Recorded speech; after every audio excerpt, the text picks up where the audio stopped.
Hello students, ये 10th class का science का जो है वो हिंदी मीडियम फर्स्ट चैप्टर है, रासायनिक अभिक्रिया और समीकरण। देखिए, रासायनिक अभिक्रिया किसे कहते हैं? कहते हैं ऐसे परिवर्तन जिसमें नए गुणों वाले पदार्थों का निर्माण होता है। यानी कि जब दो पदार्थ आपस में अभिक्रिया करते हैं तो उनसे नया पदार्थ बनता है। इसे हम रासायनिक अभिक्रिया कहते हैं। तो रासायनिक अभिक्रिया में क्या होता है कि A plus B give rise to A B. तो ये ए बी जो है ये कहलाते हैं आपके अभिकारक। जो रासायनिक अभिक्रिया में भाग ले रहे हैं उन्हें कहते हैं हम अभिकारक, और इनके परिणाम स्वरूप जो पदार्थ बनता है उसे कहते हैं हम उत्पाद। तो यहाँ ऐसे दिया हुआ है, ऐसे पदार्थ जो किसी रासायनिक अभिक्रिया में हिस्सा लेते हैं या भाग लेते हैं उन्हें अभिकारक कहा जाता है। ये आपका अभिकारक है और ये आपका हो जाएगा उत्पाद। यानी कि ऐसे पदार्थ जिसका निर्माण रासायनिक अभिक्रिया में होता है उसे उत्पाद कहते हैं। जैसे भोजन का पचना, श्वसन, लोहे पर जंग लगना, मैग्नीशियम फीते का जलना, दही का बनना, ये सब कहलाते हैं आपके रासायनिक अभिक्रियाएं, और इससे जो है नया पदार्थ बनता है।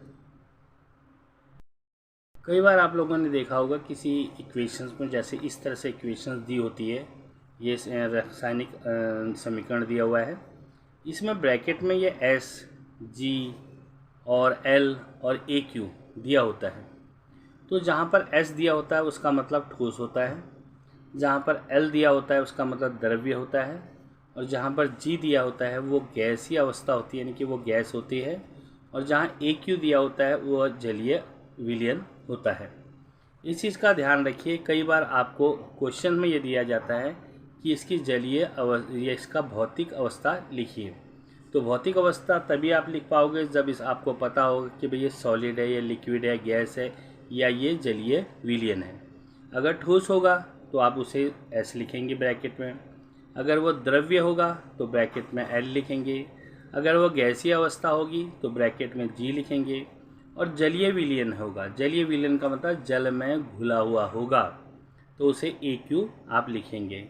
जिस तरह की एग्जांपल्स में आपको ये दिया हुआ है, एफ ई एस, एस का मतलब ये सॉलिड है, H2O गैस ये आपकी गैस है, Fe2O3 ये आपका सॉलिड है, H2 ये जो आपकी है गैस है। अब हमारे पास क्वेश्चंस आता है कि रासायनिक अभिक्रियाएं कितने प्रकार की होती हैं।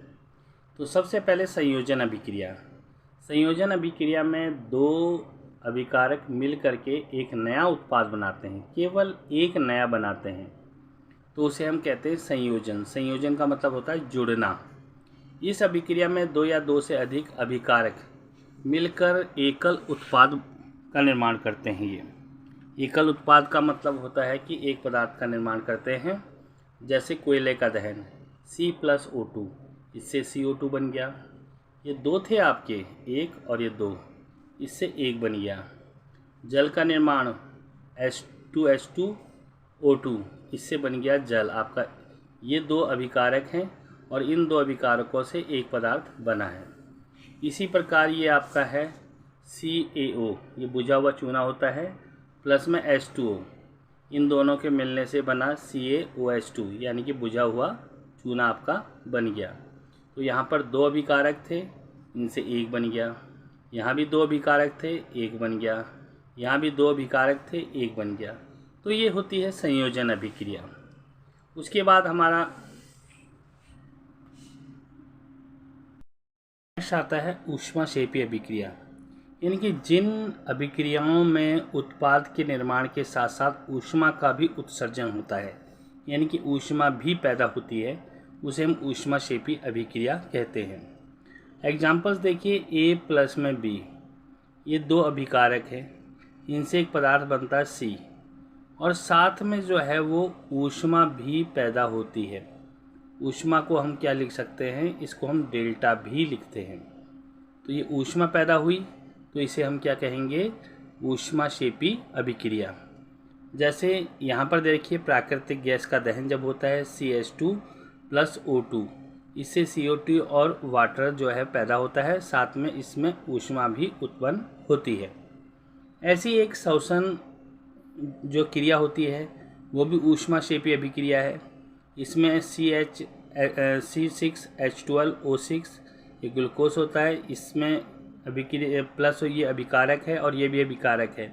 इन दोनों में क्रिया होने के बाद ये बन जाती है 6CO2 और वाटर, और इसके साथ ऊष्मा भी पैदा होती है।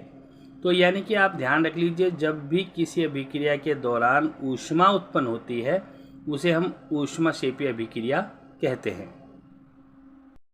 अगला हमारा आ जाता है वियोजन अभिक्रिया। वियोजन अभिक्रिया क्या होती है? देखिए, एक अभिकारक होता है, उससे ये दो उत्पाद बनते हैं, यानी कि एक टूटकर दो बने, उसे हम कहते हैं वियोजन अभिक्रिया। इस अभिक्रिया में एकल अभिकारक टूटकर दो या दो से अधिक उत्पाद बनाते हैं, उसे हम वियोजन अभिक्रिया कहते हैं। अब वियोजन अभिक्रिया हमारी तीन प्रकार की होती है। पहली होती है ऊष्मीय वियोजन, यानी कि ऊष्मा द्वारा किया गया वियोजन। इसमें ऊष्मा दी जाती है जिसके कारण वो दो भागों में टूटता है, दो या तीन में। जैसे यहाँ पर दे रखा है फेरिस सल्फेट FeSO4, इसको ऊष्मा दी गई है तो ये फेरिस ऑक्साइड में बदल गया, भूरे रंग का जो लाल, पहले हरे रंग का था, बाद में लाल रंग का था। तो Fe2O3 plus SO2 plus SO3। अच्छा स्टूडेंट्स, इसमें कई बार क्या होता है, क्वेश्चन इस तरह से भी बन जाता है आपको कि कोई पदार्थ आरंभिक अवस्था में हरे रंग का था, मगर जब उसमें ऊष्मा दी जाती है तो उसका रंग जो है भूरा लाल हो जाता है। उस पदार्थ का नाम बताइए। तो ऐसे क्वेश्चंस एग्जाम्स में डायरेक्ट आजकल साइंस में पूछे नहीं जाते, इनडायरेक्ट रूप में क्वेश्चन पूछे जाते हैं। तो इसमें क्या होगा, वो आपका फेरिक सल्फेट होगा। इनिशियली उसका रंग जो है आरंभ में हरा रंग था, बाद में जब ऊष्मा दी गई तो उसका रंग भूरा लाल हो गया। इस तरह से क्वेश्चंस का ध्यान रख लेना, क्रॉस क्वेश्चन आते हैं।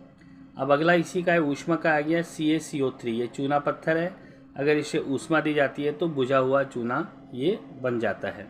इसे कहते हैं ऊष्मीय वियोजन अभिक्रिया। इसी का वियोजन अभिक्रिया का दूसरा भाग है वैद्युत वियोजन अभिक्रिया, यानी कि विद्युत धारा प्रवाहित कर होने वाला वियोजन कहलाता है वैद्युत वियोजन अभिक्रिया। अब यहाँ देखिए, ये 2H2O था, ये लिक्विड है, इसमें विद्युत धारा प्रवाहित की तो इससे हाइड्रोजन अलग पैदा हो गया और ऑक्सीजन अलग। तो एक दो में टूटा है ना इसके अंदर, तो ये अभिक्रिया करने की जो है आपका जो है वो ये प्रयोगशाला में प्रयोग इस तरह से दिया गया है आपको।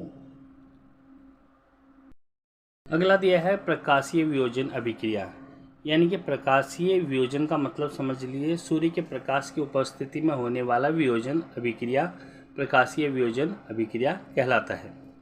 जैसे AgCl है, इसको सूर्य के प्रकाश में ये बन गया Ag प्लस Cl2।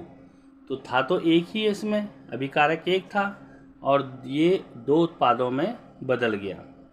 तो ये तीन प्रकार के जो है वो क्या वियोजन अभिक्रियाएं होती हैं। तो इन तीनों को आप अच्छी तरह ध्यान रख लीजिए। इस अभिक्रिया का प्रयोग श्याम श्वेत फोटोग्राफी में भी होता है। कौन से का? प्रकाशीय वियोजन अभिक्रिया का। अब हमारे पास आ जाता है ऊष्माशोषी अभिक्रिया। ऊष्माशोषी अभिक्रिया में क्या था कि पहले ऊष्माक्षेपी था, उसमें तो आप लोगों को क्या होता था कि ऊष्मा उत्पन्न होती थी। ऊष्माशोषी में ऊष्मा जो है वो दी जाती है। अब जैसे ये Fe, तो ये इसमें ठीक है, ये ऊष्माशोषी अभिक्रिया है, यानी कि जिन अभिक्रियाओं को तोड़ने के लिए ऊष्मा प्रकाश या विद्युत उत्पादन की आवश्यकता होती है उसे ऊष्माशोषी अभिक्रिया कहते हैं। यानी कि A प्लस में B और इसमें ऊष्मा दे दी गई और इससे चलो ये A आ गया आपका, क्योंकि अभिकारक एक ही होता है ना इसमें, तो इससे ये बन गया आपका C प्लस में D। तो ये आपका आ जाएगा ऊष्माशोषी अभिक्रिया। अब हमारे पास आता है विस्थापन अभिक्रिया। विस्थापन अभिक्रिया को समझ लीजिए, जैसे A प्लस में BC और इससे दे देता है ये आपका AB प्लस में C, या आपका आ जाएगा इसमें इस प्रकार की अभिक्रिया कहलाती है आपकी विस्थापन अभिक्रिया। तो इसमें देखिए Fe है, ये CuSO4 है, यहाँ FeSO4, यानी कि यहाँ से ये इस साइड आ गया है। तो यहाँ भी देखिए मैंने एग्जांपल्स आपको बताया था, ये B आपका A में आ गया है। तो इस प्रकार की अभिक्रिया को कहते हैं विस्थापन अभिक्रिया, और यहाँ पर Cu आपका अलग हो गया।